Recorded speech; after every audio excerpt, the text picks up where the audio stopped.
Welcome, everyone, to another episode of the Option Menu Crew podcast. We got your hosts today, Ryan, that's me, and we also have Mike. How you doing? I'm good. How's everyone?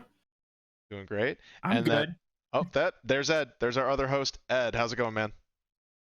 I said I'm good. That's still the case 2 seconds later. Great. I wouldn't want things to change that quickly. Things would be seriously wrong. So yeah, we've got another topic today. We're continuing an ongoing discussion on the podcast here of monetization, and this time we're going to focus on DLC, and there's a lot to it, and we may end up having to break this up into two episodes.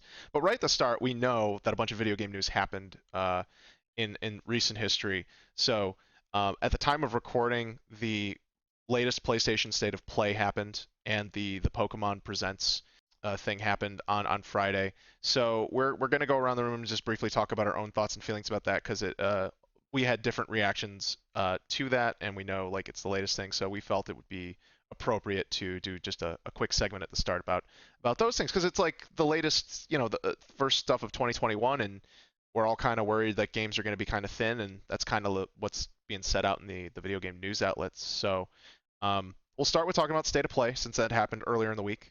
So Ed, if you want to start us off, what were your thoughts or feelings about the PlayStation state of play? Well, I mean, it was mostly old stuff. There wasn't too much new stuff, and it was nice to kind of see like, yeah, this stuff is still coming. We're upgrading old games to take advantage of the new hardware. The main thing that caught my eye though was the Final Fantasy VII remake upgrade. I did recently get a copy of it. I haven't played yet, and now I have one more reason to kind of want a PS5.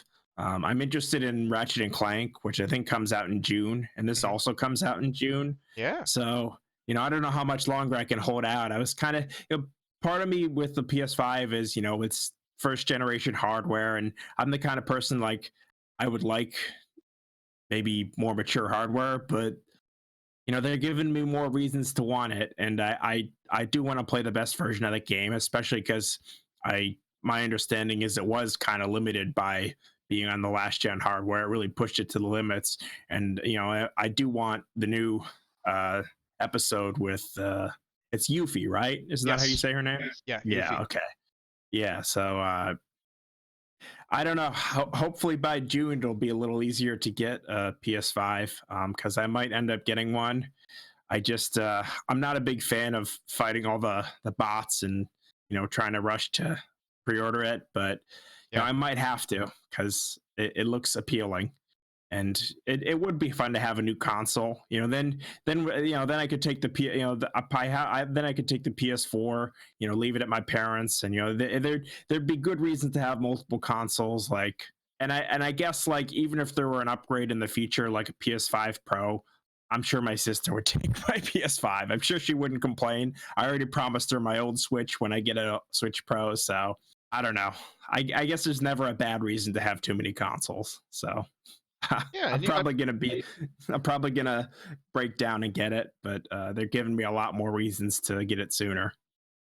Yeah, and the stuff will always be there. So even if you decide to, wait, it's not like the deals aren't just going to get better. But yeah, I understand from that because your Ratchet and Clank's like your big deal. Like I know you're really excited to play that, and then Final Fantasy Yeah, VII I is like a mean, bonus. I've talked about Ratchet and Clank before. There aren't a lot of series where I've played nearly every game. That's pretty much the only one. So that's I don't know how long I can wait because this new one looks really good. And Final Fantasy VII Remake, I've wanted to play that for a while. I just haven't gotten around to it, and I'm it'd be nice to play the best version.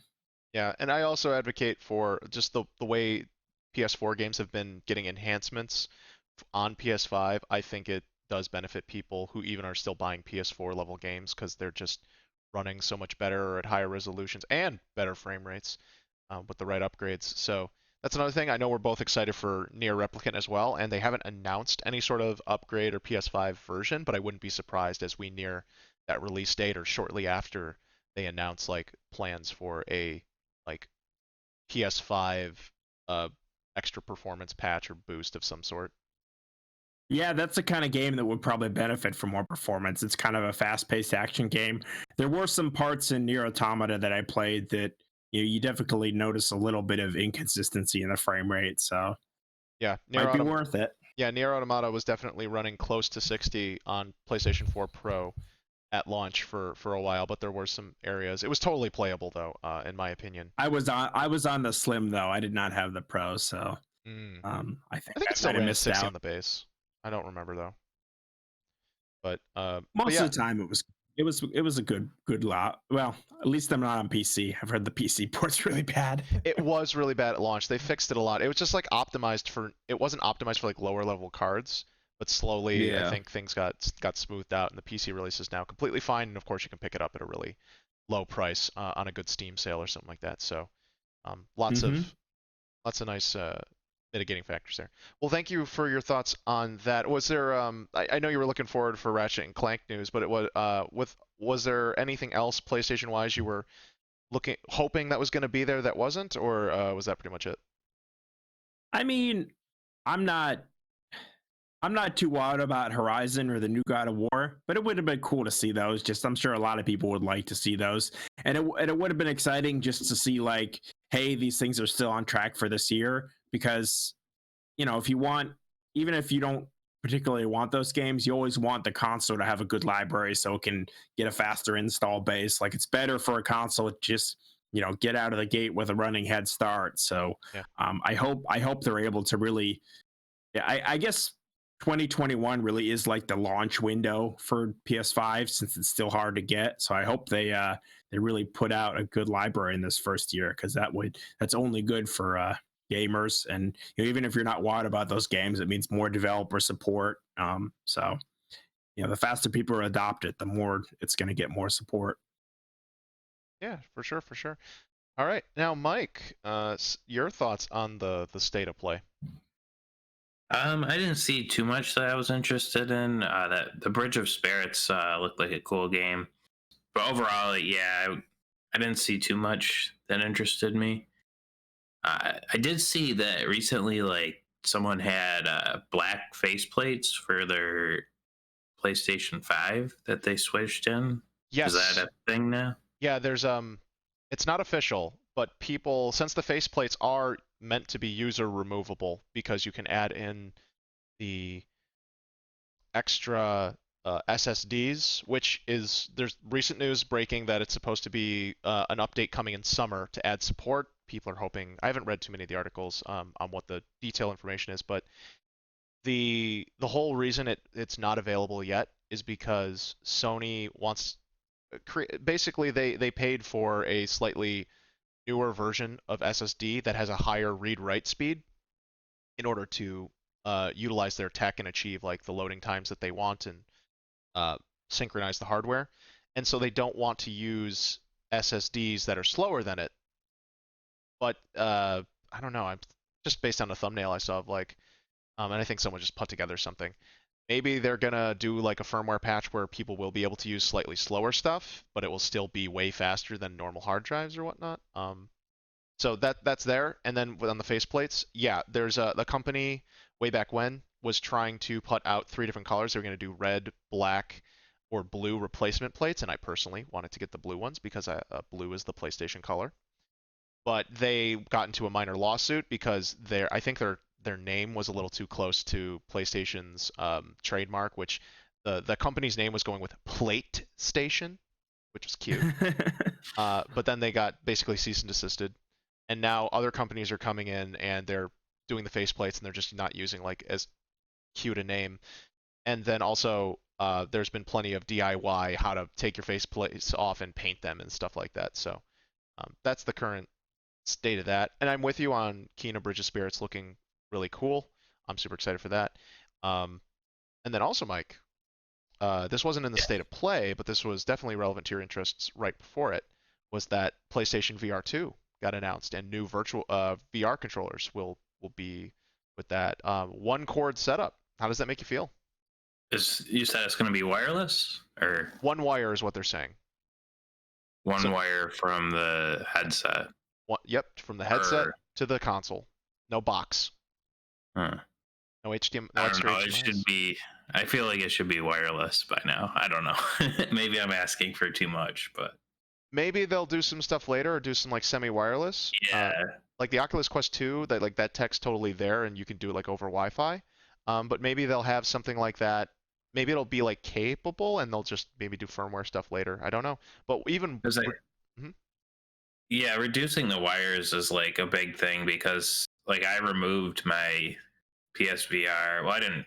I just took it down for now because there's just too many wires going everywhere, and like it was a pain to Yeah.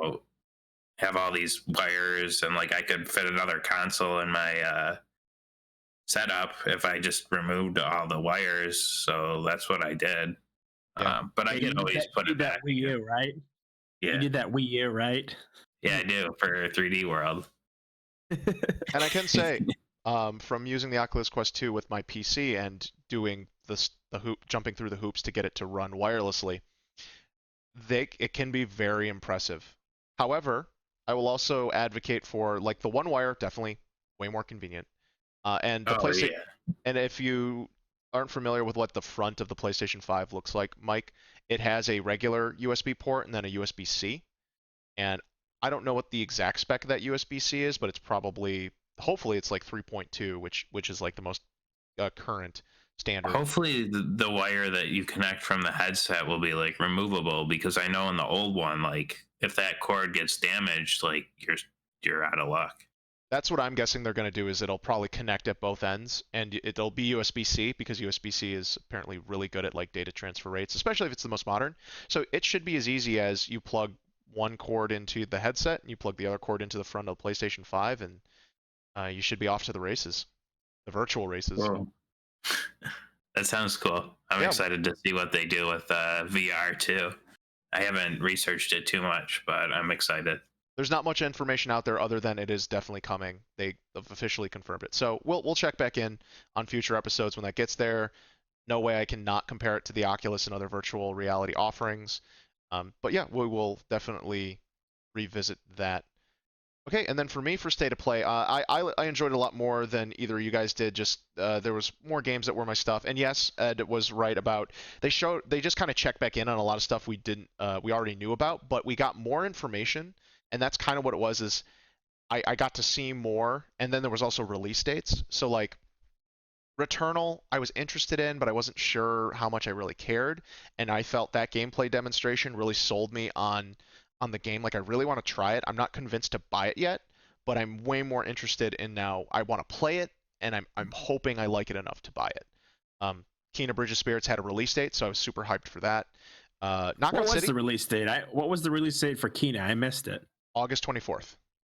Ooh, that's another reason. That does look cool. That's another reason to get a PS5. I think that is PS4, and I think they switched it to cross console though, or cross generation. So Okay. Yeah, it's cross. I would not play that on a PS4 because that's probably gonna like it's meant to look like a Pixar movie. So that I almost feel like, Yeah.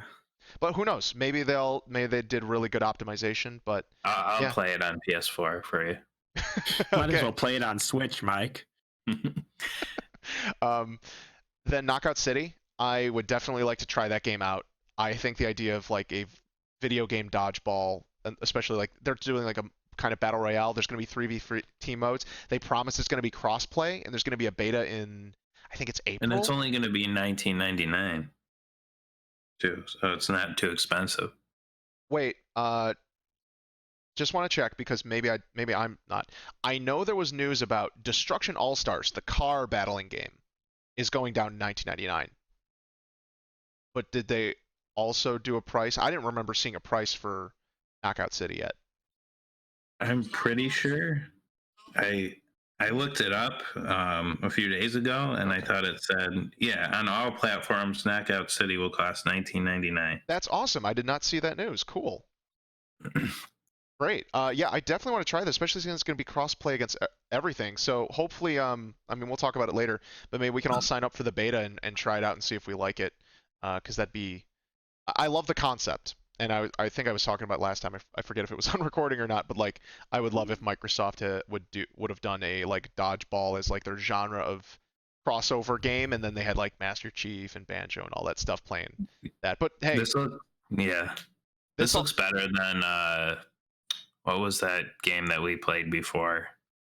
That kind of was a similar art style, oh, that free to play Ninjala. one. Yeah, this Ninjala looks on more Switch. interesting to me than the. I think Ninjala is So also interesting, but it should. it has 3v3. Yep. Oh man, we could play. That Yep. sounds yeah, it does look really cool. I'm interested in that. Yeah, we can all play on whatever platforms we got, so that'll be. But it's EA. You'll have to pay for like the super costume or whatever. Maybe we can see, but the beta is going to be free, so we can at least find out. Because if it's fun enough, then we won't have to worry about. We'll figure Pay out. to win. Yeah, maybe. Hopefully, it probably won't be because after what happened with them with Disney and Battlefront 2, I'm sure they're not. They seem to be pivoting hard away from the risky stuff. But you never know; they'll find new risky stuff to do. Yeah, I was excited for that. I want to because it was debuted on the Nintendo Direct, and then I found out later from press releases that it was coming to all the different platforms. So it'll be great to. I do want to try that. I think that's another cool, interesting, like non-shooter multiplayer game. Nice. It has a beta, I think. That's what I was saying. The beta's in April, I believe, and we could sign up and play that, and it's going to be on all the platforms. Like they're doing yeah. it. It's Heck literally called yeah. the cross-play beta. So I can play from my PS5 or PC. You guys can play from PS4s or Switches, and we could see, just how well that works. Doesn't matter. Maybe we can try and get Mark and Paul in it on it as well. That would be fun. Yeah. Then I'm trying to remember what else. Yeah, the Final Fantasy. Oh yeah, they debuted that Sifu game, and that I think that looks really cool. I know it's from the developers who made the game Absolver, which is supposed to be like an online kind of, I want to say like kind of MMO, but I guess it's not really an MMO. It's more like Destiny style, where it was like you could do melee fighting. I tried it a little bit. It felt pretty clunky. But this being a single player game, I have much more confidence that it's going to be refined. It doesn't have to be balanced for PvP, just PvE, so it can feel a lot smoother. So I'm hoping it's going to be like, Devil May Cry, Bayonetta type stuff, where it'll be much more action focused. And I like it. I think the art style is kind of neat. I like that little sort of blockier art style there. It still feels very expressive. The kung fu action looked neat, or martial arts action, I guess I should say. It might not be, kung fu might not be the correct term for it. But that was pretty cool to see. I can't wait to hear more about that. The Final Fantasy VII news, that continues to be a strange deal for me, and I'm not going to get into it because it involves spoilers.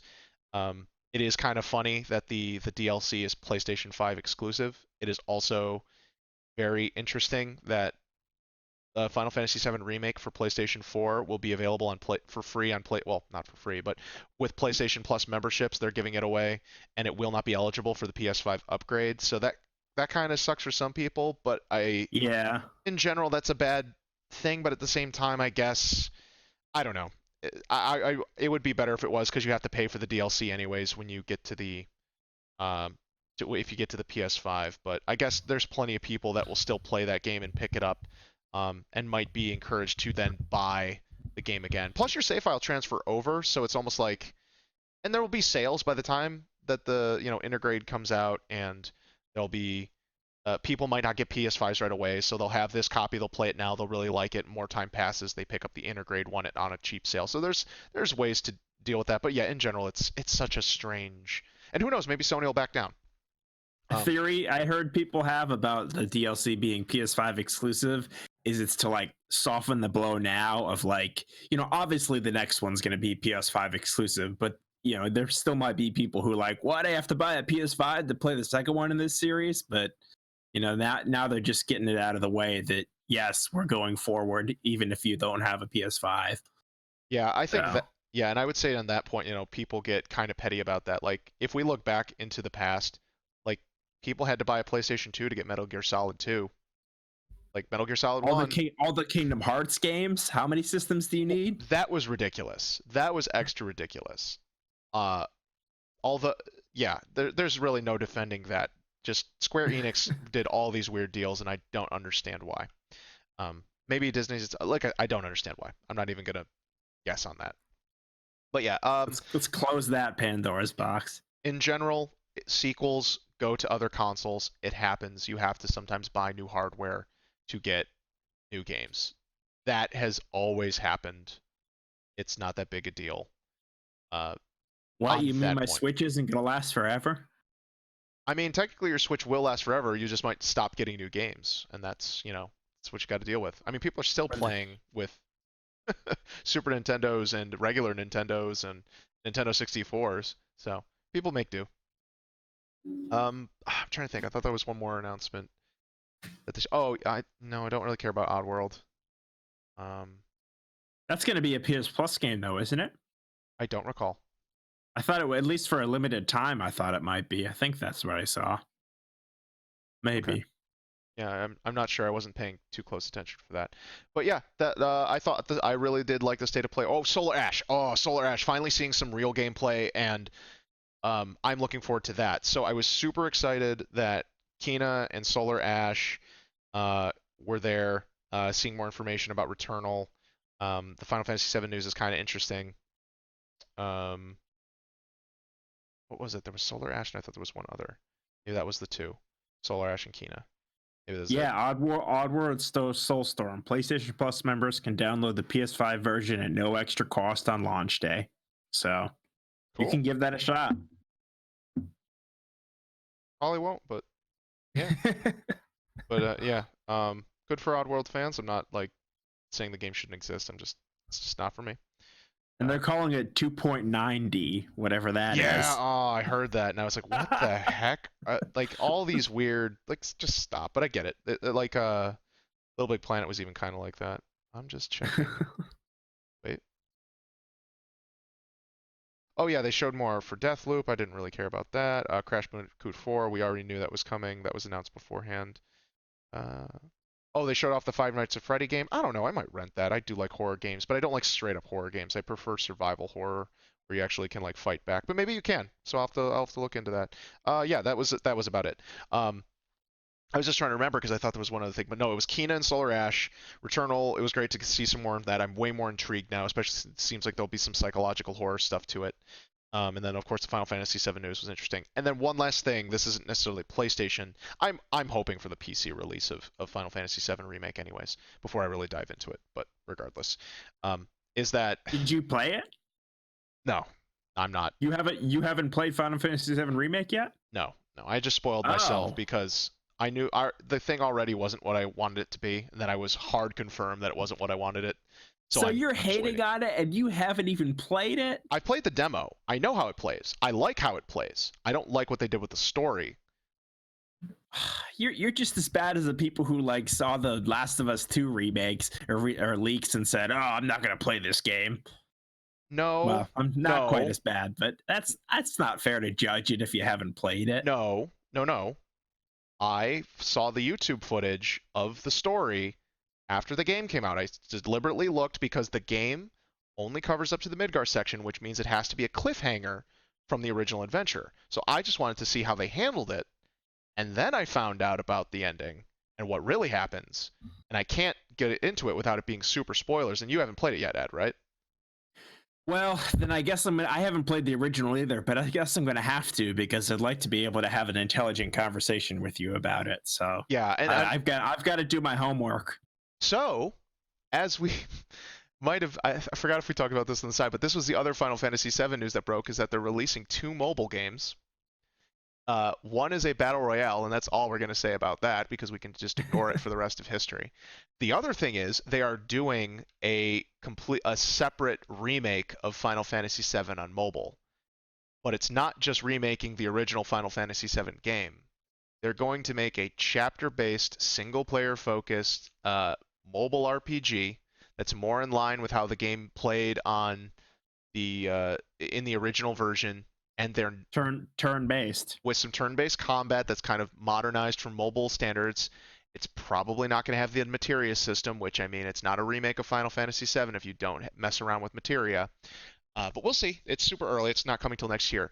But the big deal is that this game is going to be a remake of the entire Final Fantasy VII timeline, including, and I'm going to list these off just for the audience as well as your guys' sake, before Crisis, which was a mobile game, Crisis Core, which was the prequel PSP game, the original Final Fantasy VII, the movie Advent Children, that was a sequel 2 years after the game's storyline concludes, and then Dirge Observerus, which is 3 years after the original and 1 year after the conclusion of Advent Children, that stars Vincent Valentine and further goes past the timeline of Final Fantasy VII, and itself is also on a semi cliffhanger. So it's going to take all 5 of those entries there, and it's going to remake this and redo the story beats, probably with the same like turn-based battle system. So that's scheduled for next year. We don't know what it's going to cost or if it's going to be free to play. They did say they're going to. I think it was Nomura they interviewed, and he said it will be 1 chapter a month that they'll release. I'm disappointed because I want even though it does kind of look neat, like I want the voice acting, I want the high quality production value. I like the gameplay of Remake from what I played in the demo and everything I've seen. Like I said, it's just the story and like I wanted something in the middle, and apparently that's just not what Square Enix is going to do. So maybe yeah. you just wait. Maybe it'll get a Switch release like Final Fantasy 15 Pocket Edition, and you can just play it all. Or it looks cool. I don't, it has potential. Don't get down at it too early. Well, it's still not what I want, and that makes me sound super petty. But because what I wanted was the high budget remake of Remake, but with it being faithful to the story of the original, and all as all in one package, without getting into any more spoilers than that. But yeah, so those were the other news. So that's pretty cool. I'm sure it will eventually be ported to other platforms once the mobile game completes. That's my guess, anyways. But yeah, that's how I felt about the state of play and the other PlayStation news surrounding that. So next up is the Pokemon Presents, and they showed just a couple things there. So we'll start with Mike again, because super big Nintendo fan, also pretty big Pokemon fan, I think. Yes. Yeah, I was pretty excited when you see like the whole intro where it shows like, like all the nostalgia stuff. It goes back through like the original games. And yeah, were you as shocked as I was with all this extra stuff that was like Japan only that they showed off in there? Oh, like the keyboard stuff and the yeah, that was cool. Hooking up Crystal to a cell phone. Oh yeah, I think I missed that. What did they? Pokemon what did they Crystal for Game Boy Color, the third version of Gold and Silver. There was a feature where you could connect it to the mobile phones that they had back then, and you could like get updates and stuff through it, or like secret gifts. There was all that stuff. Yeah. Yeah, I must have somehow not seen that, but things go by really quick. I'd recommend rewatching it. Yeah, I want to rewatch it. I didn't see it as like separate. Like they didn't release it as a separate video, I don't think. But I'll have to just watch the beginning of the presentation again to see it. Yeah, it was long too. That was like the first like 5 or 10 minutes of the that was like longer than any of the game presentations. Yeah, they only really showed off what, like 3 things. They mentioned the cafe mix thing, but that doesn't really. So let's they mentioned like a bunch of little updates, but I guess the things that I was most excited for was the Pokemon Diamond and Pearl remakes. I enjoyed Diamond. I mean, I was still in high school when that came out, and they also showed Pokemon Legends, which is like a true open world Pokemon game. So both of those interest me, and I'm excited to try both of those out. Yeah, so just to clarify, the remakes of Diamond and Pearl are called Pokemon, I think it's Brilliant Diamond and Shining Pearl. Yes. And then the new open world game that's coming to Nintendo Switch that is a full new Pokemon Legends Arceus. Yes. Or Arceus, I think is the correct pronunciation. Whatever. I don't know. I say like Arceus, but I agree with you. That's what. But I think it might actually be Arceus, which whatever. They also showed footage for Snap, and that's looking pretty good too, like, compared to the original, I guess. But I guess you can't really compare it to the original. Maybe you can. Oh yeah, no, you can't. There's going to be new stuff there. They also showed the release date, so and you can like upload your photos online or something like that. Yep, people can then rate your photos, and they said like if the photo gets rated high enough, it'll get featured, so it can get even more likes. They didn't mention though that you could like somehow download them and share them online with friends and stuff. So hopefully they'll add that feature at some Yeah, point. Let me just look up new Pokemon Snap release date for viewers here. I believe it's in April, maybe. It's close. April 30th. Yep. Yeah. Okay. April 30th this year, new Pokemon Snap will be available on Nintendo Switch. That's looking pretty neat. I'm with you. I want to know more. The open world one is what I want to know about. Is Pokemon Legends. It's also cool that's going back into feudal Japan, so it's like this huge like old prequel. I also love that they're mixing up the generations for the starters. I want Cyndaquil. Yeah, I'll probably start with. Rowlet's super cool because of its third evolution, but I gotta go with Cyndaquil. I might start with Oshawott. I don't know. But you guys were concerned about the frame rate a little bit, and I was watching like some people like some other like shows like go over it, and they seem to be concerned about the frame rate as well. So I don't know if this will be like slated towards like a pro version of the Switch, or like what did you guys think about that? Ed, go ahead and what are your thoughts on the Pokemon presentation? Um, well, I haven't really been a fan of Pokemon since like I guess it would be Ruby and Sapphire. Okay. I think I played a little bit of X and Y, and that was okay. I tried Moon, and I got bored pretty quickly. But Legends actually looks pretty cool. I like the idea of an open world Pokemon game, and sneaking around and catching Pokemon, and but I give it a shot. It would be cool if it had like multiplayer options where you could actually like be in the same world and like go around and do stuff. But I doubt it's going to be an online game in that sense. They But I think always, that would be. I think it's gonna have some sort of online multiplayer mode. There's no way a Pokemon game's not gonna have multiplayer.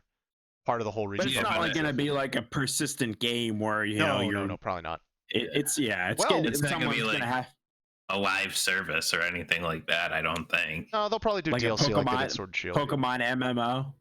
No, I No. don't think it'll be like that. That would be. We're not cool. there yet. That would be cool. Maybe in like 2030. But this also like is kind of cool because maybe they won't go back to doing the same old like formula. Maybe for the next one it will be like more open world like this. That would be cool. They were experimenting with Sword and Shield with the wild area, and that's another one. Like people had, you have Sword or Shield, right, Mike? Yeah, I have Sword. So you remember when traveling around in the wild area, that kind of had some frame rate issues too. I don't know if maybe you noticed Yeah, it them, did. but I mean, yeah, it didn't bother me, but I think it had a little bit of issues. right. You could totally play it, but it wasn't the smoothest experience, which is what people are worried about, especially if this is, and it's still going to be like turn-based, so it's not necessarily the worst thing. It does compromise the experience to some extent, and hopefully it won't really translate to messing up with any of the gameplay. But even with like Breath of the Wild, frame rate can get. I wonder chubby how there. the battling will be though in Legends. If it will be like, because it said they were saying that it was like more seamless.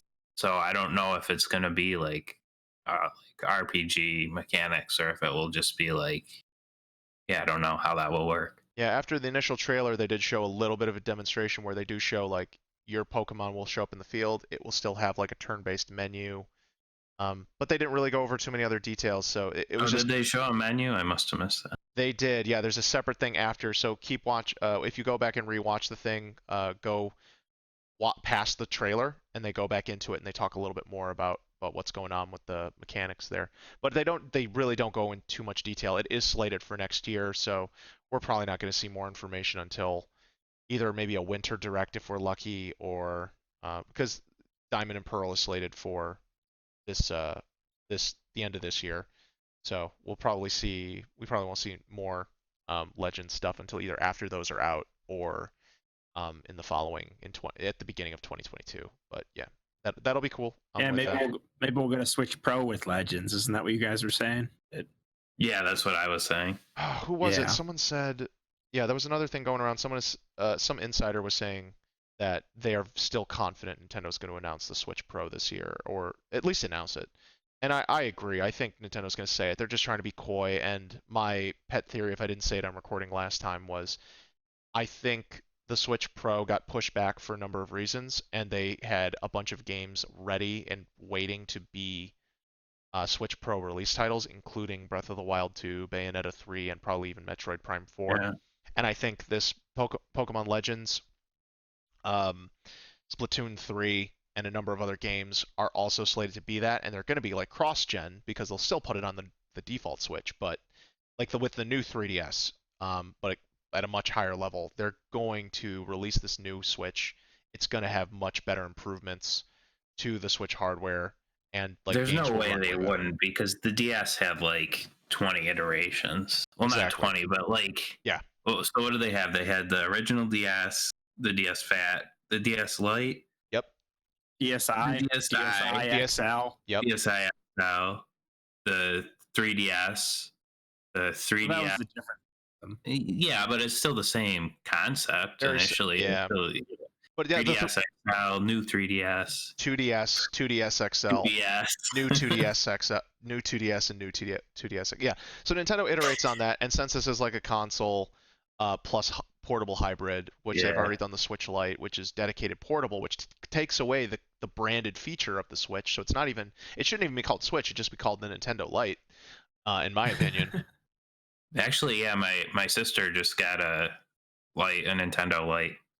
So I have to But yeah, try that. so that's my conspiracy theory, is that it just got pushed back, and a lot of games that were going to be big debut titles for the Switch Pro are now being held back or being shown off in their normal Switch state because they don't want to confirm their hardware yet until they're really ready to say it, which I don't know why they're being so coy about it, but whatever.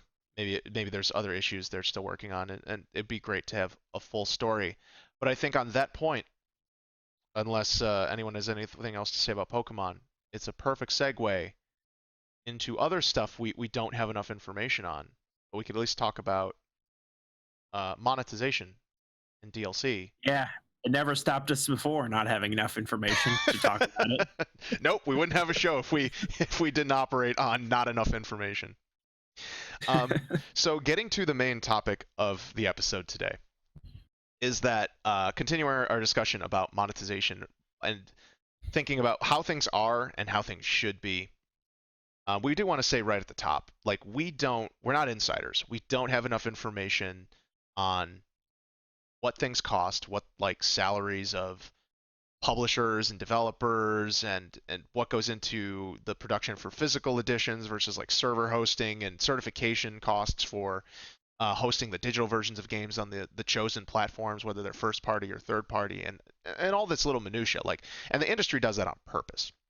But we're aware when they post, we're aware of the public information that comes out from other people who are closer to the industry, whether that be the gaming critics, other influencers and podcasters, and other people who have some contacts inside the industry and get a little more information than us.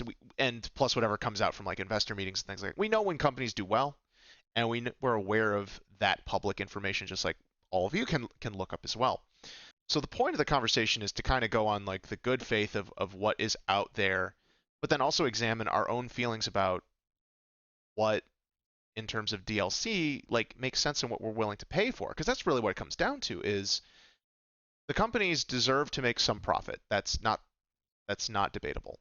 They deserve to get compensation for putting their work out to some degree. And if something's a bad idea and not enough people want to pay for it, that's different than like overcharging or some of the scummier practices that happen where it's like Activision or EA or both probably, where they post like, or even Uplay, not Uplay, Ubisoft I think even does this, or whatnot, and feel free to double check me on all that stuff, is where they'll say they made these record profits at the end of the calendar year, and then they lay off a ton of people, whether that's either from contract work or even internal, just to boost their bottom line.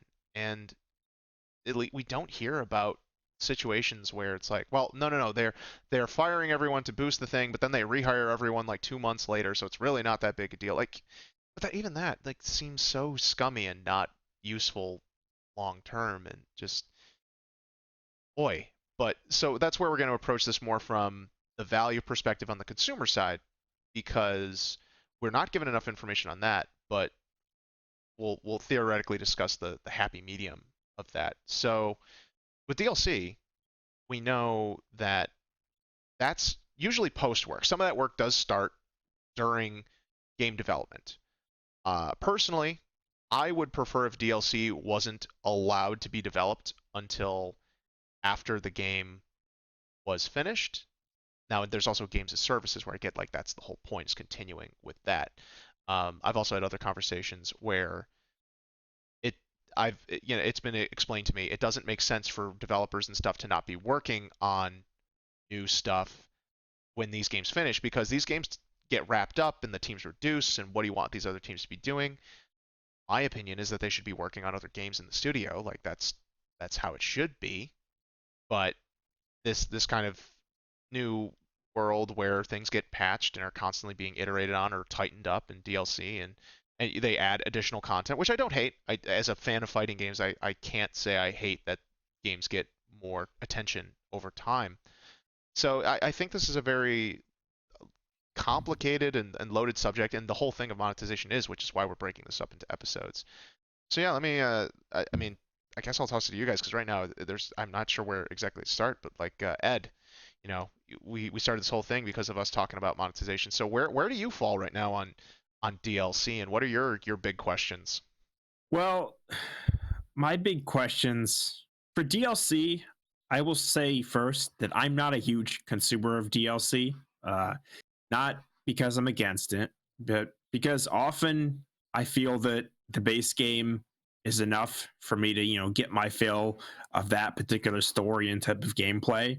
It's rare that they pay for DLC. A few notable exceptions recently for me were, of course, the Smash characters, but how can you not have the new characters? I feel like you almost have to have those if you're playing with other people who have them because you just get that you feel left out if you're not able to play as the new guys. And I did play the new Three Houses episode, Fire Emblem Three Houses, but historically I'm not a big consumer of DLC, and that includes either small things like a character or microtransactions or I don't have a opposition to it, but sometimes I'm just ready to go on to the new thing. And I guess that aligns with your idea that maybe developers should be working on that next thing instead of extending the life of something they already invested a lot of time into. But as far as monetization goes, I'm sure we could get into the pricing, but I myself don't always spend that much on DLC. I don't know how Mike feels about this. I know he likes his Smash characters, but where do you stand on it, Mike? So yeah, I like certain things about DLC, but it just like sometimes like the price of the DLC is like compared to the base game, like what you're getting for Super Smash, and then you look at the DLC and you're just like, how does this pricing correlate that I'm paying $60 for? Well, okay, what was it? 50, 55? Because the first one was like $25, right? And the second one was 30. Hang on, let me pull Oh, up you the mean how list many here. characters are in the base game? Well, yeah, like how much content and characters and everything was base game compared to how much you're getting um in the DLC. But it certainly is like still a lot of work to add all these DLC characters to.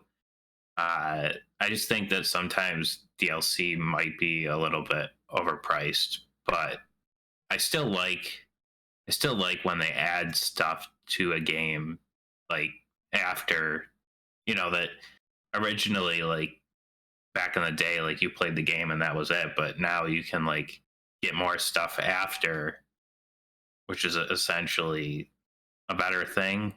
Yeah, it's one of those things where I don't think we're opposed in principle to the idea of extra content coming to games we like. It's more what kind of content is it, and then what's it cost us? Because we've got examples where like Ghost of Tsushima had this huge multiplayer update for free. And that's like a huge example of adding longevity. And you go back in and like that's actually really fun. Like you could do this two-player co-op campaign thing, and then you've got these four-player wave-based survival. Then they added the raids, which I don't remember if it's just four players as well, if it does six or something. But that comes out for free. But then we talk about like Super Smash Brothers, which is a game that's, even though it's exclusive to a console, has sold better than most fighting games that sell on all the consoles, like Mortal Kombat. And their DLC, like the game came out at $60, and then Piranha Plant was the first DLC character, which if you pre-ordered the game, you got him for free or it for free, and then I think you could buy it separately. I forget what his price is. I'm trying to find it. But then they did the 5 characters for they're $6 a piece, $5.99, or you could pay $24.99 for the whole pack. Right. Yeah. Which, to break it down, because I think this is important, and I think we can start with just Smash Brothers since we're all familiar with it, to talk about like what's worth it to us. So let me. One character is not only a character that's been play tested and balanced and bug fixed to whatever to get to a release date, then a stage, a brand new stage that everyone can play on, new music that plays on that stage or sometimes mixes in if it's like when like a Fire Emblem from a pre-existing series. And if it's a licensed character, you're talking about additional costs, which Third-party licensing, yeah, can be a third party. yeah, Then so there's the music, there's the stage, then there's also the classic mode track that they get for single player content there. So that's everything you get with one of those updates, not to mention all the balance patches that just come and apply to all the different other characters. So then you're talking about, at this point, counting Piranha Plant, well, we're going to get 12 total, and right now there's 2 left. So we've gotten Pyra and Mithra will be shown off, and their release date will be announced next week. Hopefully it'll be close to that. It'll probably be like a week later, and if the pattern holds. But there's that. So, Mike, let's just look. $6, $5.99 US for a character. Okay. The classic mode track, the character itself, the stage, the music, and let's just assume you care about the character, because not every, and all of us here are like, you want to have all the Smash characters, even if you're not really a big fan of the character that came out, because it's just nice to have all the characters. So how do you feel about $6 for what you're getting for there, and what would you need if it's not enough? I mean, I guess it's just like I'm just thinking in like relations to like the whole, like the base game as a whole versus, although one thing is a lot of the characters were like returning characters, so there was only a few that were new characters from the beginning, so you could look at it like that. But I think a better price would be like maybe like $3.99 or $2.99, but maybe that's too cheap. I don't know. But that's the thing. We don't really get to know. Yeah, I don't know the breakdown of how much, development cost for these characters. If, as long as they're able to make a profit, like I don't think $3.99 would be a bad price, or like maybe like $15 or $20 for the 5 characters in a pack. Yeah. And that's the other thing. Like, it's okay we don't have the information. If we did, we would be able to make a much more educated estimate on that. But we do have to take into account that it's a given that more people buy the base game than buy DLC. And just like Ed said, like, he's not against DLC, but he doesn't buy DLC frequently. So there's probably a lot of people that do that, and some of that charge may come from that as well. And we were talking a little bit just before the recording about how, like with the subscription services, we're everyone's paying into it and subsidizing the service in order for it to cost as low as it does for all that content, which is why we kind of have to accept that you get everything at once, even though you can't pay less for little, but you could just pay separately if you're willing to wait, because eventually I'm sure Disney's going to sell, like right now we're currently watching WandaVision, so they'll probably sell WandaVision separately in something, and you have to make that decision. Well, would I rather just pay like, well, it's probably going to be like $30 for those 9 episodes when they come out individually, or Right, they'll probably do like a ultimate Smash version when all the DLC is released, right? Like probably. Who knows? Actually, Nintendo doesn't really have a history of that, unless the only thing we have to kind of judge that against is that they did Mario Kart 8 Deluxe, but that was a repackaging on a new platform. Like they took what content they had from from Wii U, repackaged it, added in some new features as well, and then put it on their new platform, the Switch, to sell it. That's the Yeah, only. Wii U is the first time they've even done DLC on a console. At least, Yeah. I guess, yeah, they haven't really done anything substantial on Wii. They did have DLC on 3DS, but I don't think there were any nothing major. Yeah. So we don't really have much example for there, but Mario Kart 8 Deluxe does set a very small precedent that Nintendo is not against taking an older game and then repackaging it with everything in it because it makes sense to sell their new platform. So it's not impossible, but it may be highly unlikely. But even then, Mike, like, would you be willing to? So let's say the situation was like a given at the time.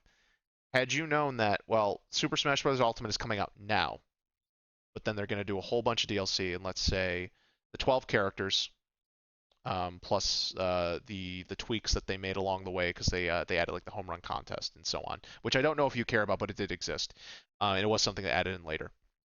And then you were told that okay, well, it's going to come out now for 60, but it's not going to have the DLC. We'll release the DLC and you can buy a la carte, or in like 4 years, we'll sell it again with all the DLC for 60.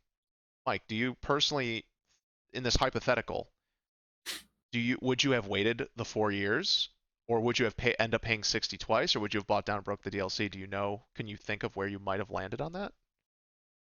Well, I'm pretty into like Super Smash and having the new characters when they come out. So for me, it would be like right away. But I could see somebody who was like not as into it. Like they're still into the game, but like they're not like as big into it. I could see them just waiting.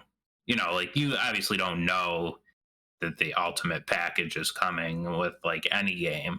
So Well, most AAA games that have DLC come out with that. So Horizon Zero Dawn did, Spider-Man did. I mean, that's kind of expected for anyone but Nintendo yeah. now. Like I'd say like if it's a major single player game and they plan some DLC, you can almost guarantee that you wait like a year to 18 months, you'll be able to get the complete edition for a bargain price. So I would say yeah, you almost do know, except for Nintendo.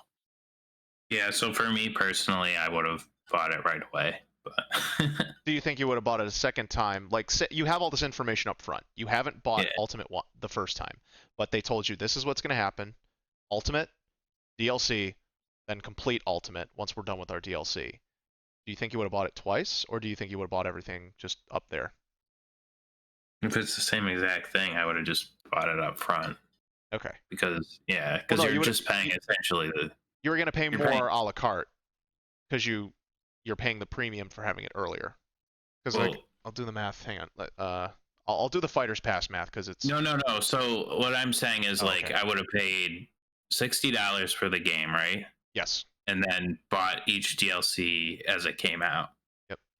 I wouldn't have waited till the ultimate comes out and then buy the ultimate again. That's what I'm saying. Okay, so yeah, doing that right now would still save you currently if they're going to stop after 2 seasons. From what I'm saying, rough math, and it's 115 like roughly before tax because that's another thing that factors in for all of the purchases there, but that can differ based on where you live.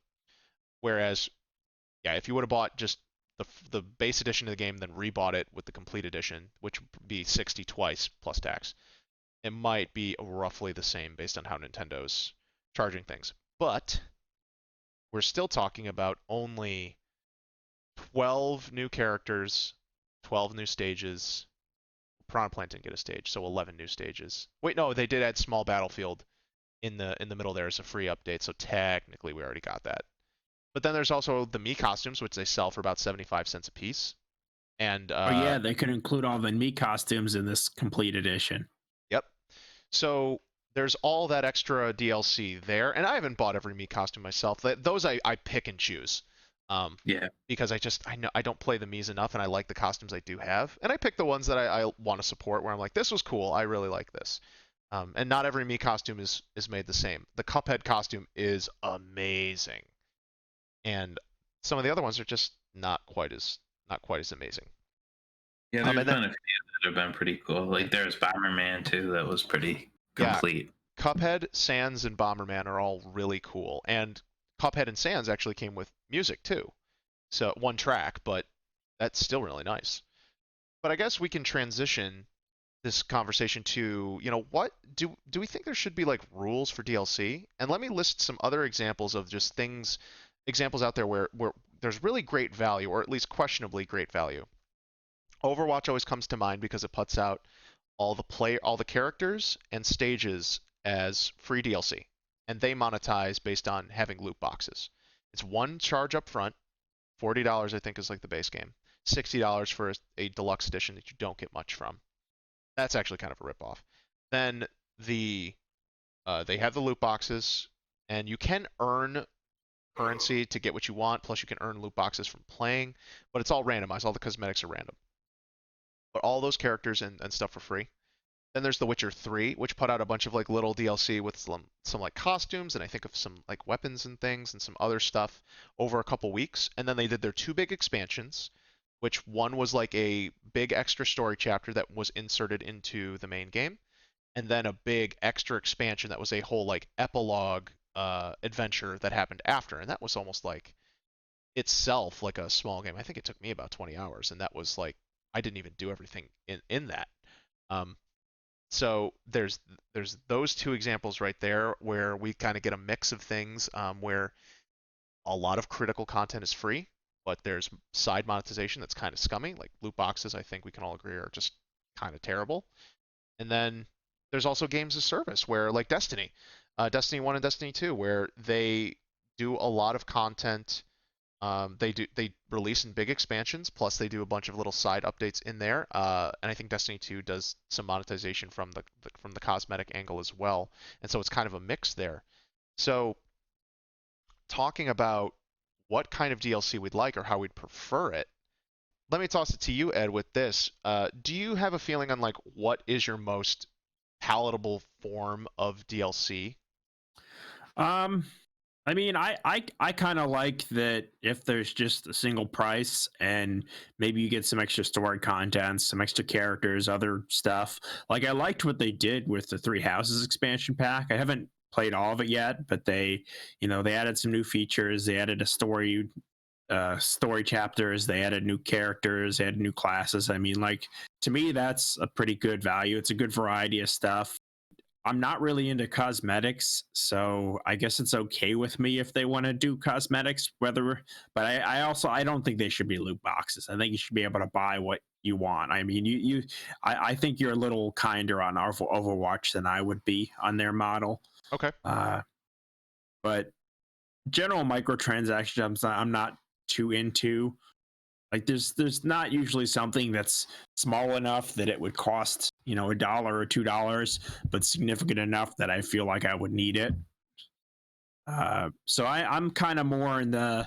I guess maybe I'm old fashioned. I feel like it should be more of an expansion than something that they just tack on for a price that's small. Because I think a lot of those things, they're designed to lower your the barrier to buying something, where you just say, oh, it's only $1, oh, it's only $2, but they know that a lot of people aren't thinking about how much they're spending as a whole, whereas expansion might be 20, 25, or 30, and it's a bigger plunge to take, so maybe fewer people would be willing to do that, even though it's a better value overall. So yeah, you prefer more of like expansion, big chunks of DLC rather than things being like broken up and piecemealed. Is that the summation? Yeah, I would say so. Now, I'm going to pivot to Mike in a second because I think that's interesting. And I mostly agree with you, Ed, on that. But I have to go back and give Mike credit for his points about always pushing for options. So that's where I'm going to pivot over to Mike. Same question to you. Do you have a form of DLC that you prefer? Do you like expansions or do you like the piecemeal? Or where I was kind of going for was, is it better that we have the mix where you can buy things in like the season pass chunks, or you can buy like just the small bits that you care about, or in this situation, do you feel differently about it? So Mike, where do you fall in that regard? I think there should be a mix. You should be able to choose if you want to buy it all together, or like I'm honestly surprised that the Mii costumes don't come with the DLC packages Mm-hmm. that you're paying for.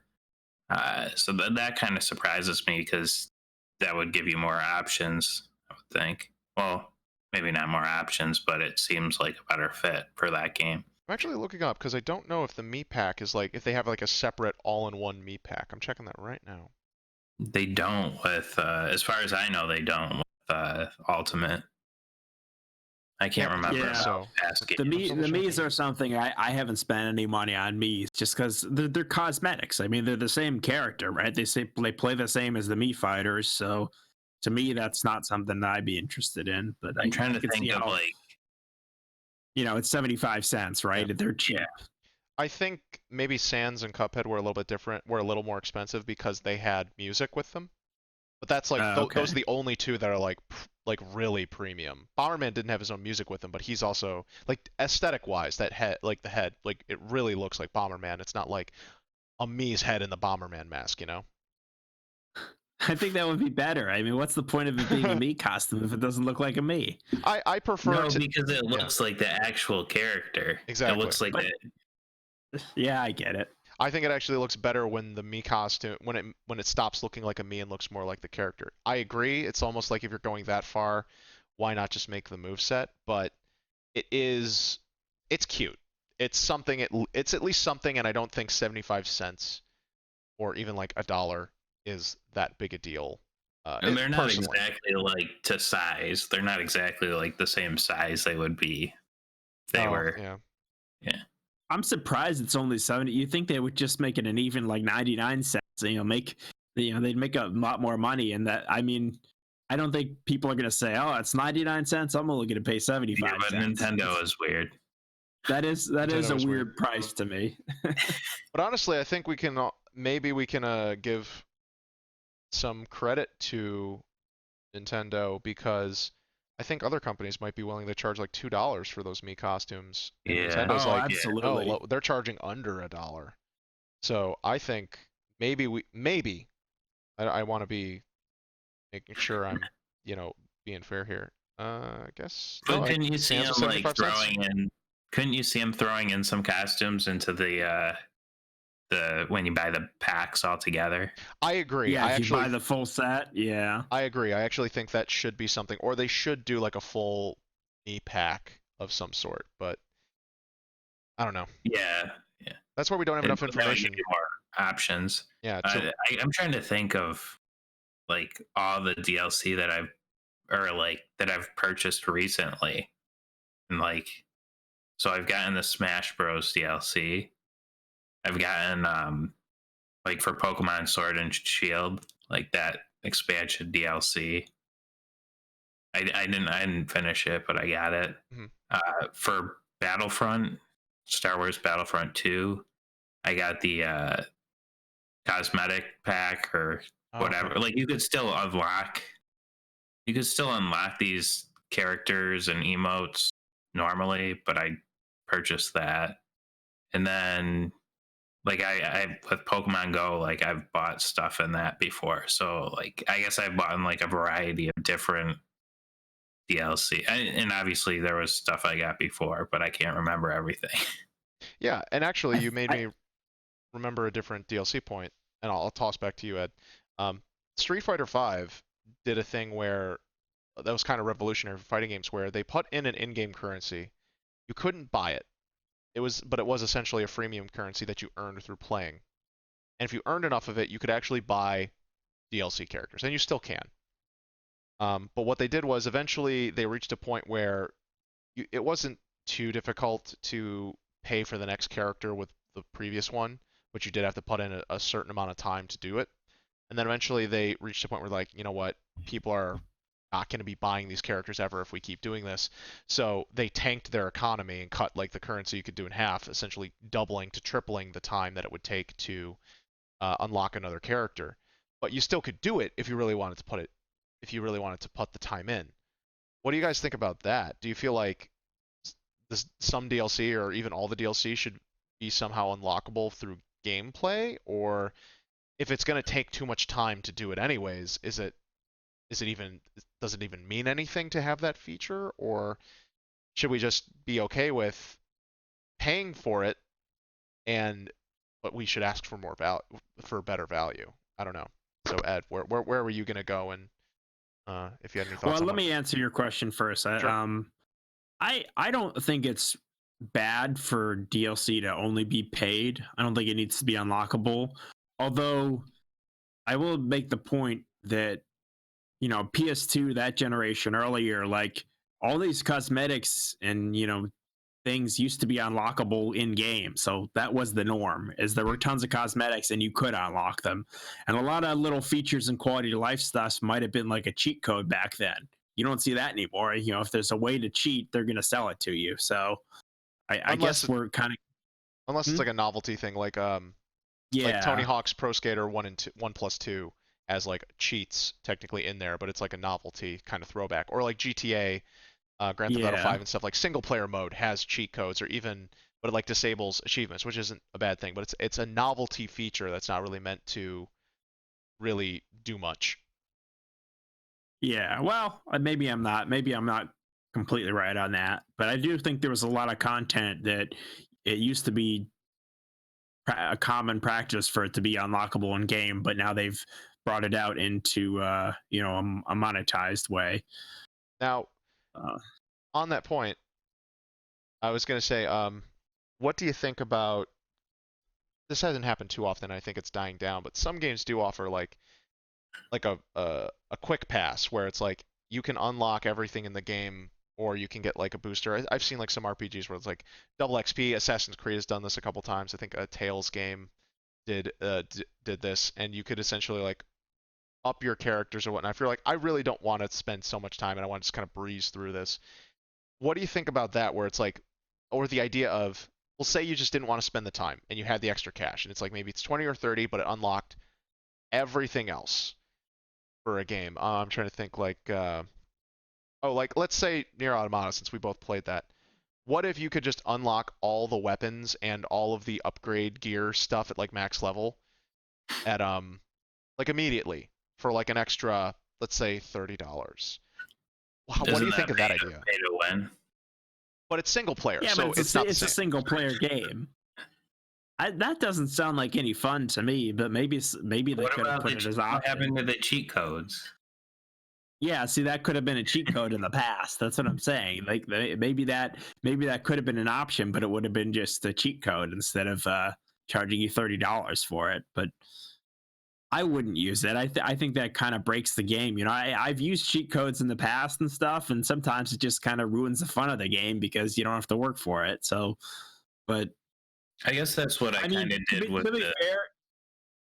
to be fair, in Near Automata, you can buy trophies. Like if you have enough currency, you get to a point and you're like, nah, I don't want to spend this money to get the platinum, or spend this time to get the platinum. If you have enough in-game currency, you can buy trophies. And I think some people have bought those and kind of felt like they cheated themselves out of earning the platinum. But you can't go back and earn it again. Once you've earned it, it's on your account. So it, uh, it's almost like maybe you need to protect the player from themselves, because people who have enough money, they might think like, I don't want to spend the time to get this, but then they spend the money and they kind of feel hollow from the experience. They're like, I wish I hadn't cheated myself, but I guess that's what I time's kind of done. did with Battlefront 2. Like there was, I mean, there's no like, I mean, there is a campaign, but that didn't have anything to do with what I was purchasing. Mhm. It was just for like online play or just playing the multiplayer like by myself or whatever. It wasn't like I could have like did the grind, but I'm not gonna spend like 300 hours to unlock Super Obi-Wan Kenobi or something like that. Are you sure you wouldn't do that, Mike? Considering you're such a big fan. No, I was would. I when I first got Smash, I was like, oh man, I got to spend all this time to unlock these characters when I only want to play in multiplayer. So I probably would have paid just to unlock all the characters because for me, it was just a grind. I mean, I looked up the fastest way to do it, and that's what I did, but I didn't really enjoy it. So I guess I would have paid for to unlock the characters in Smash. But I also feel like that should be a cheat code. Why can't I, there's some people who like to unlock them, but like why do I have to spend the time and all I want to do is play multiplayer? And I bet there's a lot of people who are like that. They just want to play multiplayer with their friends, and then they realize they got to spend 4, 6, 10 or more hours just grinding out characters. Yeah, it's different for multiplayer games versus like a single player experience where you want to like go through everything and like get the upgrades the right way versus like a multiplayer game where you just want to play with your friends or you just want to mess around and you don't really care about doing everything. Yeah, I think the rules should be different for those two types of games, single player versus multiplayer, and I think they have to be different because of the way those games are meant to be played and last over time. So I think like what we talked about with expansions and extras like that, I think the Witcher 3 model is probably ideal, where there's like free little stuff to keep people engaged and to add a little bit more value over time to keep encouraging newer people to keep buying. And it seems to have paid off really well with Witcher 3 on top of it just being an excellent game. And then doing those big expansions where they drop that, and maybe they even drop more content in that for the base game or people who are later there. But you paid extra, and eventually they do like the Game of the Year editions. We've seen it. If you wait long enough, you get a good deal. You'll see either the base game on sale or the DLC will be on sale or it'll all be on sale. So the more you wait, the better it is for a consumer. But the problem with video games is that people want to be part of the zeitgeist, and you want to be there at launch so you can talk with everyone about it. That feeling of FOMO, which affects people differently, but there's plenty of people that do. And then for multiplayer, it's different. With those games are meant to keep people constantly engaged and need little tweaks here and there. And it's nice that like patches are kind of a given with character balancing because the community won't stay there if that's not maintained. So yeah, I'm cool with the rules being different. And we just briefly mentioned, I forget which one you said it, but it was the people with the money. So yeah, like Ed, you were saying it was a grind to unlock the characters, but you saw a situation where you would have been okay with that. So I guess the idea is, but you're also then saying, well, why would you even make that pay for it? It's at the same time that companies are going to keep trying to find new ways to make money. So we have to figure out where we're okay with letting people make more money. And I'm not opposed to certain things. Like I feel like that's I think I fall on it's okay for something like that because I get it. You're trading money for time. I enjoy play. But I'm saying like you wouldn't have to trade money for time in past generations like it used to be. If you wanted to unlock all the characters or like tracks or cars in a racing game, you could just put in a cheat code. Like they didn't used to charge for this stuff. That's what I'm saying. Like this kind of stuff used to be an option, but all you had to go was look up the code on the internet and then you have it for free. So yeah, or maybe before that you had to like buy the cheat code book. So although there's that. At the same time, things are a little different than back then because in the way back when, as I've come to understand, and this may not be true for every single case, but the cheat codes for the games were sometimes put in there as extra value for players, like alternate modes, like that was other ways you could play the game. But at the same time, some of those codes were like developer-only codes that were there that were meant for like debugging and whatnot. And eventually, they did release them to the game magazines to help increase value. From what I was told. So from what I've learned, that a lot of these things weren't organically discovered, but some of them were. But we can't control what these corporations are going to like charge you for a game or like what kind of DLC they want to put out unless everyone in the community was like, I'm only buying this kind of DLC or they did it with Battlefront 2. There was enough of a backlash there.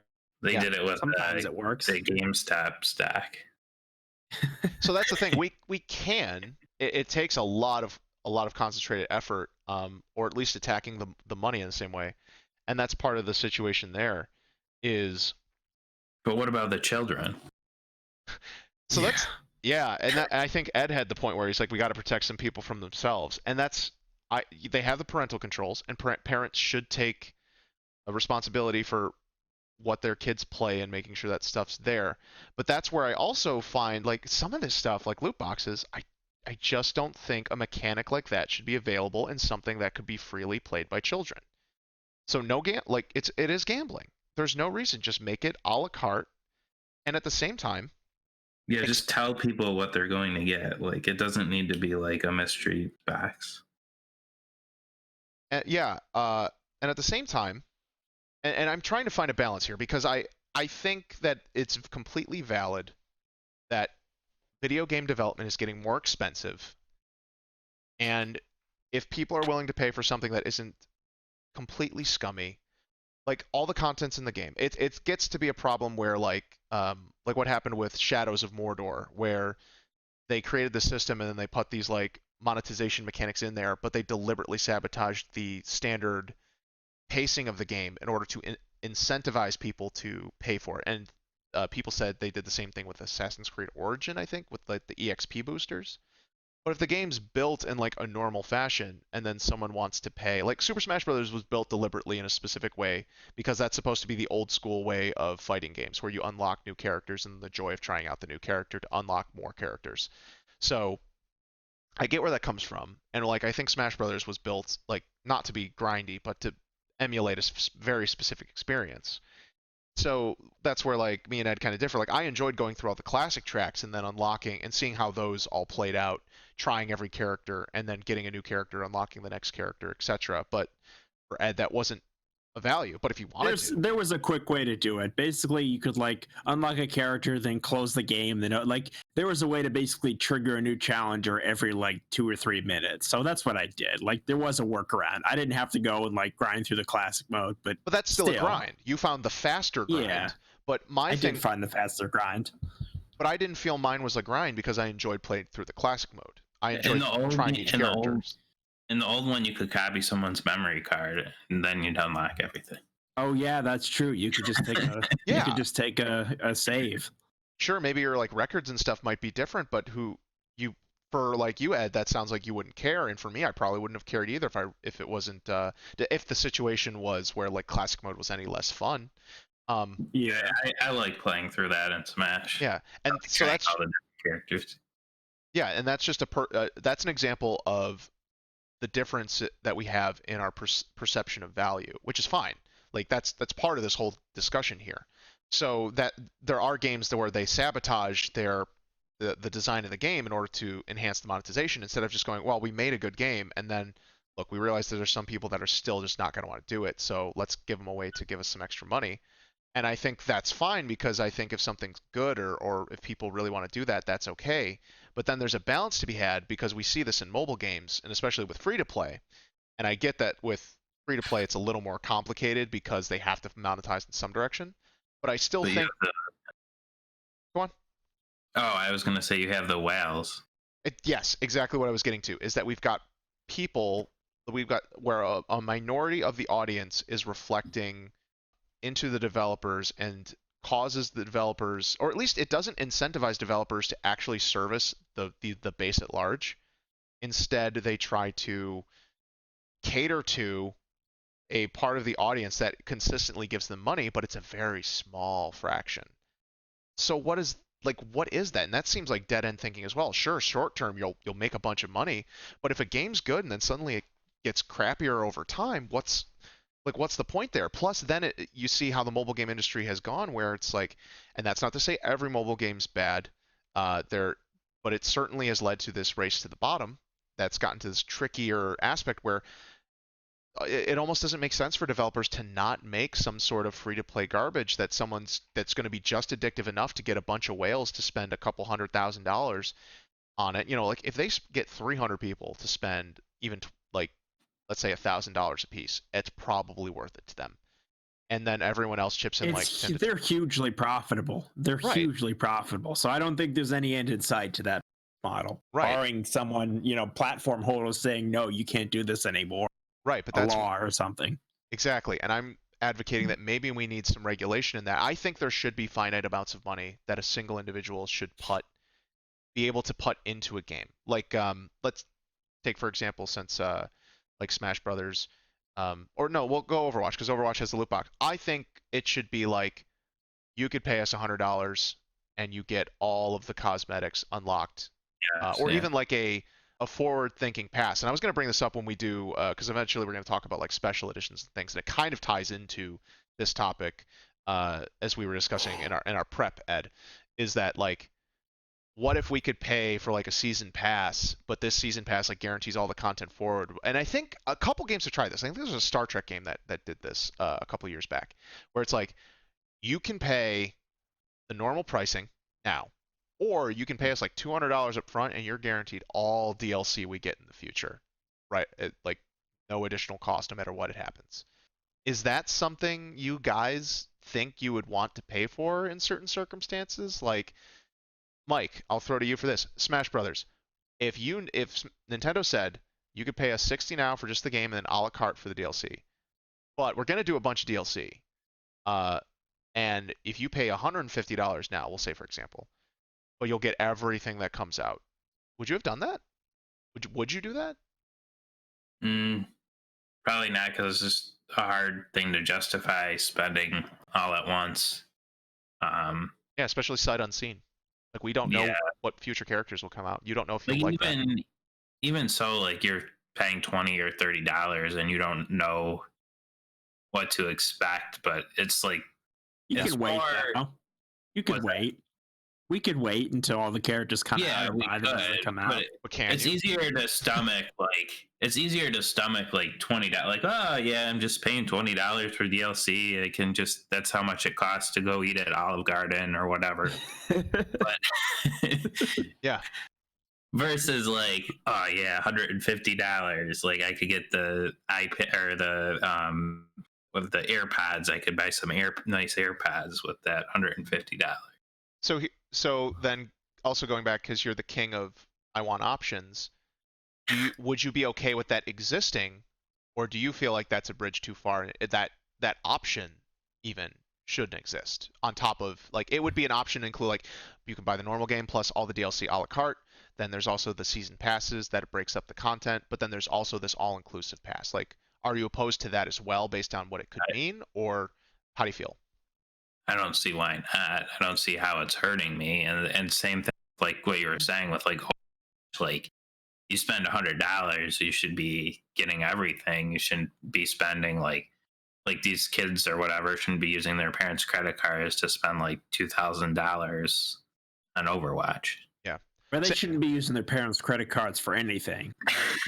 well, they're not allowed. Kids aren't allowed to have credit cards, so that kind of gets to Yeah. that's a whole other separate thing. But that's a good point as well, Ed. But same question to you, and apply it even if you're not very incentivized to Smash Brothers, but to think of it being a game that you would have really liked and its content. So like, where are your feelings Mine? Oh, on Smash. Oh, sorry. I thought you were still on the? talking about. Yeah. Oh, sorry. Yeah. Yeah. No, I mean, on the idea of like an all-encompassing future pass, like it's the all like a super ultimate pass. So let's say we'll take for example Fire Emblem Three Houses. Let's say there was like three more DLC packs that were going to come out that they told you like there will be three more DLC packs. You don't know what they're in them, just like standard season pass stuff, but it'll be like it'll be like well maybe some more houses, or maybe some more characters, some new story scenarios, like general stuff like the way they announce, kind of like how Hyrule Warriors DLC pass was announced on the direct for Hyrule Warriors Age of Calamity DLC pass because Hyrule Warriors, the original, also had a bunch of DLC. But yeah, that general kind of stuff. Are you against even that option of like an all-encompassing pass for like a maximum price, like 100, 150, 200, 300 even, if it was like a huge game? Is that something you'd say that's a bridge too far for that option, or is that option okay? Like, what are your thoughts? I mean, the option is fine. I guess it depends on if it will save you money. Then it'd be nice to have that option. But I will point out that the expansion pass for the three houses was already kind of like that. It was $25 and you could buy it ahead of time. But like it only came out, there were 4 waves of content and you didn't know exactly what was going to happen. So if you did buy it at launch, you could spend $85 for the whole game plus the content Mhm. and not know what or when the content was going to come out. So in a way, they already kind of do that, but I guess you could do it on a larger scale. But that might not even be advantageous for the publisher either, because that's a commitment they have to make. And maybe that pass doesn't sell as much as they hope, but then they still have to deliver. So, that could be good for the consumer and bad for the consumer, but it could also be good or bad for the publisher. Because that might make them less money if they think a lot of people are going to buy into it, but they don't. But even for the few people who bought it, they've committed to it. So they either kind of have to do it or refund some of the money. Or they don't. But I agree with you that is a scenario that can happen, and I think then that comes up to responsibility on them to, if they're going to offer this, you have to make sure the value's there, and if not, at the same time there is consumer responsibility where if it's sight unseen, you realize you're getting into that and you're probably not going to get it. I think this goes into also a side argument or side discussion where like we need reliable return policies even for digital goods. We can't just have it like that. So that's a whole other point. And I think let me put this out there, because I think we can all agree on this, is that I think for like season pass content, like if you're going to announce DLC, it really needs to stop being anonymous DLC or like very vague DLC. I think, would you guys agree? Like, even if it is like exciting, like, shouldn't we just know who all the 12 Smash characters were, or like, shouldn't they have just told us the 5 up front? Is it really worth the pops and stuff to break it up over time, especially when we know they're going to do like the presentations? Because yes, we know who the faces are. But that's not to discount that possibly some of those plans are in flux and things like fall apart. But that's another reason where like don't announce something before it's not ready. So I think they're trying to build up hype. They are, but is that worth it? Is that actually good for the consumer when I like it. I actually enjoy it. I actually enjoy all the reveals and and I could have waited. Like I didn't have to buy it up front. So right. So but should we even allow them to be able to sell it up front? Should you even be allowed to pre-order, considering that there's no way to know whether or not something's good? Is it okay? I mean, should you even be able to pre-order digital games at all? I mean, what's the point of that? Like, it's not like they're gonna run out of digital copies of Smash. Right. So maybe, I mean, that's more about investor stuff, I believe. Yeah. And well, probably also some corporate stuff because you get your money back sooner or whatnot. So I think but I agree, that's not really to the consumer's benefit. It's pre-ordering, unless it's a super limited physical edition of something, is not a benefit to a consumer. Yeah. I will say, like, I do get like excited before they're like, oh, we're gonna do a Super Smash Direct or whatever, and we'll announce a new character. But I think that it would also be cool to like know ahead of time like what characters we're going to get. So I don't know. It's like a double-edged sword. Yeah, and I was more trying to play to the point of how we were saying, where do we protect the consumer from A, greedy corporations, but B, themselves? So is that something where, okay, companies can present that a season pass is coming, but you shouldn't be allowed to take money on something without until people know what it is? Or is that where we do just gotta let the consumer sink or swim? But I think that falls into also a similar category of, with the like unlimited transactions you could have from microtransactions or like loot boxes, where people can just keep dumping money in, which creates this lopsided signaling to developers that doesn't actually improve quality, or at least it's not incentivized to truly improve quality. I think there is room for perhaps a platform holder to institute more consumer friendly rules.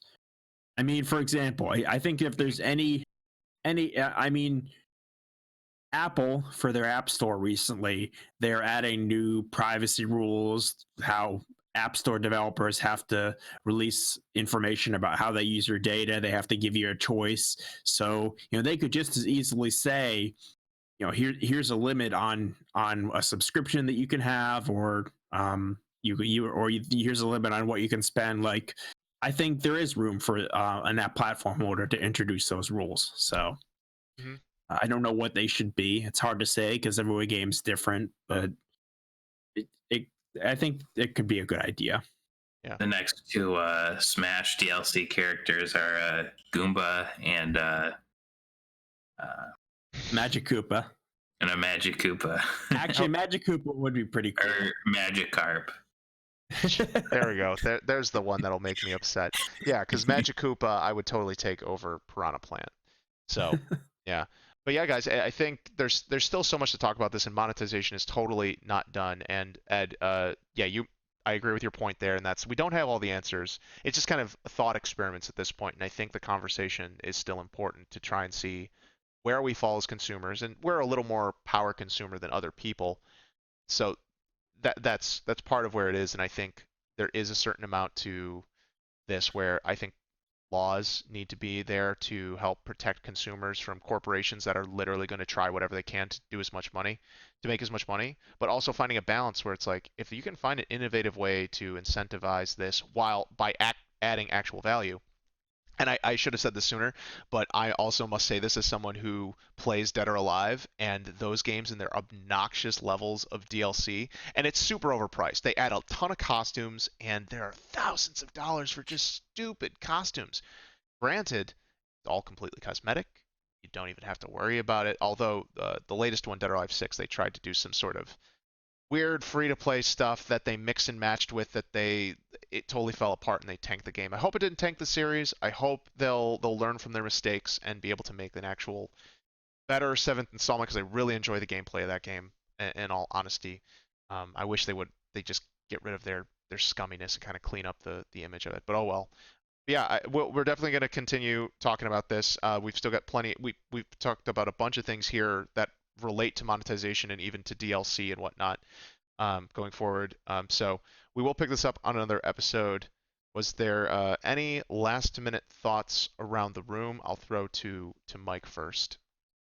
I didn't have too many other thoughts, but like sometimes you do see with like DLC, like they only release like a half-baked game or something like that. Mm-hmm. It's just like, you should be releasing a full game and then adding DLC after, as far as that goes. And I'm not like super opposed to having DLC or anything like that. It's just like sometimes I just think some of it is overpriced, but yeah.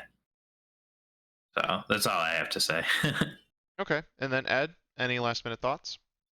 Uh, Just for today, of course. I guess I don't play a lot of those live service games, so I'm not exposed to a lot of those real predatory models. And I guess I hope the kind of games that I do play don't get too bad in DLC. But maybe that's the direction things are going, and I guess that's why we're having these conversations.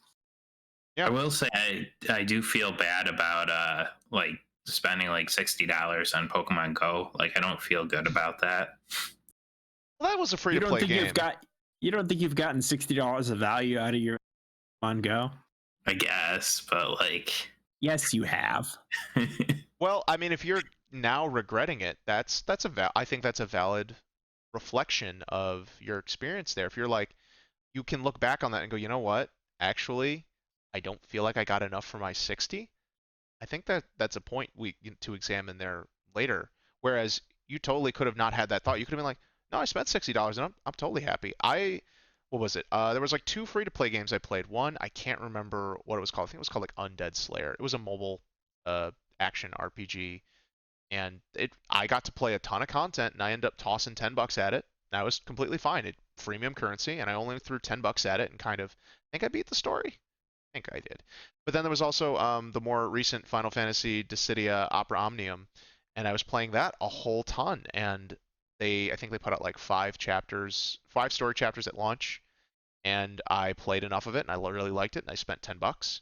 And then I waited until they did another up to another 5 chapters, and they did them like 1 chapter at a time. They didn't do it in bundles, and it was for loot, and like all it was premium currency for loot drops. But I paid another $10 when another 10 chapters came out because I was enjoying what it did. I thought the battle system was pretty solid. I thought the extra characters and the amount of gameplay I got out of it was fine. I don't look back and dislike that. If anything, I'm just more disappointed that they made it so grindy instead of I just feel like the experience I wanted wasn't quite there by the end of it, and I wish it would have been aspired for more than what it was. Yeah, so that's where I'm disappointed. Yeah, for the amount of like time that I've spent on the game, it's probably a good value. But like, as far as like what am I actually doing in the game? Like, What am just mindless, like throwing a Pokeball at a Pokemon and like. what am I You're doing getting with out my in the life? real world, though. You're getting Oh, out in the was he? real Not, world. not anymore. They just come right to your house. Oh yeah.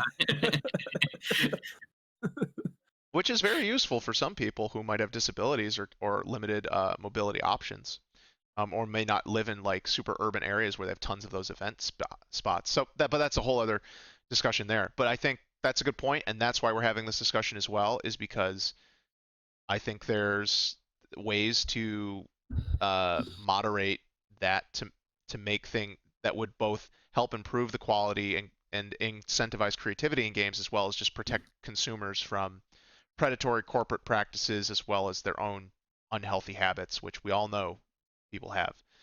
But yeah, this is a much bigger topic. Monetization is going to go on. I'm sure we'll touch back on many aspects here, just as with we did a little bit with subscriptions here and free to play. And we're going to do more episodes breaking down each of those points, and it'll all tie into each other because this is a giant conversation. But that will be in a mix with all the other topics we do as we kind of do these when we're in the mood.